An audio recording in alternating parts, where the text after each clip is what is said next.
Hey there, Nick Merrill here again with Verisurf to talk to you about what's new in Verisurf 2021. Verisurf 2021 now connects with SOLIDWORKS Inspection.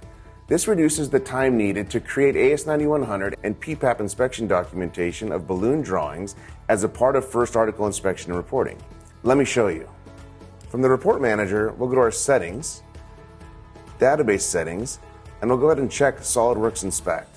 From here, we would browse to the XML from SOLIDWORKS, select Open, OK, and Report. This ties together Verisurf Automate and Auto Inspect applications and links SOLIDWORKS specific inspection data fed from Verisurf reports into SOLIDWORKS Inspect to eliminate input errors, improve quality, and expedite the inspection workflow from setup to source. Check out all of our new videos and see the difference. If you like our videos, be sure to hit subscribe and we'll notify you when we post new videos. Thank you.